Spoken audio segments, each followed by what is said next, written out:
fan finally found the ancient Beowulf script for me. That must have taken days to find. This was a work that I've studied for many, many years. Beowulf is a very old Anglo-Saxon poem from way back in the day. I had to read it 3 times throughout my years in school.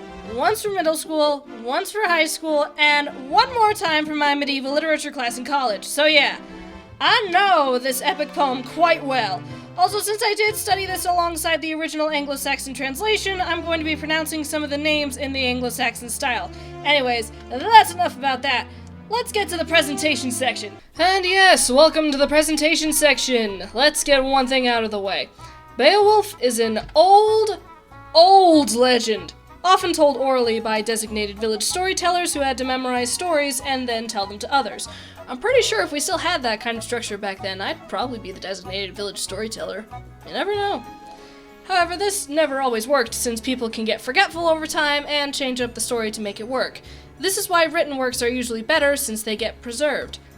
Well then, why do we have Beowulf now? Someone wrote it down, of course! And then the historians found it and preserved it just like the Epic of Gilgamesh and the Odyssey. Anyways, that's enough of the history lesson. Let's get to the story! The story begins in the Kingdom of Denmark, where Hrothgar, king of the Danes, is trying to have a good time partying and all that jazz when freaking Grendel, a monster, decides to come in and murder everyone. So, meanwhile, Beowulf is just minding his own business and hears of what happened at Hrothgar's place and decides to help him out.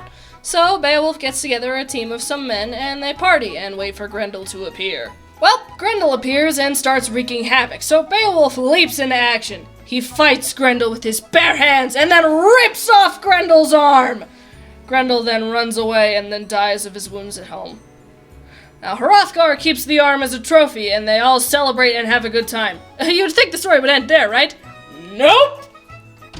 Grendel's mom then comes in and starts wreaking havoc because someone murdered her son. So then Beowulf decides to go underwater and kill Grendel's mom. Now, let me take you off on a brief tangent here. So Beowulf is fighting underwater. In some versions it's explained how he can breathe underwater, but it's difficult to describe. The main thing here is that back in Anglo-Saxon storytelling, they believed that the only thing that can kill monsters is someone with immense strength and faith in God, or the weapon of a giant. Now back to the story. Beowulf is having little success fighting Grendel's mom, but then he finds in the hoard a sword that belonged to a giant. He uses that to behead Grendel's mom, and then he uses it again to behead Grendel's corpse for glory! Then he comes out of the water with his prizes and then goes home to the land of the Geats, which was a tribe that inhabited Sweden. Beowulf eventually becomes king of the Geats and reigns for a good long while. But the story doesn't end there! Apparently some slave picked up a piece of treasure from the hoard of a fire drake, which is basically a dragon. So the fire drake gets upset and then burns everything. So Beowulf, now old and wise, decides to go beat up the fire drake and bring some men with him. But Beowulf is losing badly to the fire drake, which causes many of his men to run away, except Wiglaf, who is cool. Together they finish off the fire drake, but Beowulf was mortally wounded in battle and is dying. The story ends with Beowulf's death and the following funeral procession, and that's about it. Now let's get to the review and analysis. This is a very good work of poetry that has withstood the test of time and tells us a lot about the culture of the Anglo-Saxon people. It's very fascinating, and I'd recommend this to people at the age of 12 and above, depending on the translation, of course. It's fun and really has that fairy tale vibe. This is definitely something to be told over a campfire. Okay, I don't have much to say on the analysis, since most of the themes of Beowulf were doing the right thing and gaining the glory in battle, the kind of stuff that fairy tales would have. However, there is one thing I didn't really notice in my other studies of Beowulf. There are a lot of digressions talking about other things. They're just small breakaways from the story that talk about the father of this guy and all that other stuff, and even a small section where Beowulf talks about how the arranged marriage between some guy named Ingeld and Hrothgar's daughter Freyjawaru is a bad idea. A lot of these digressions seem to interrupt the story and take away from the action, and that's why a lot of historians didn't really like them. Now, imagine if you were watching any movie and then it broke away from the action for like 30 minutes to talk about the sidekick's dad and it had nothing to do with the story. Now, that would be a little frustrating.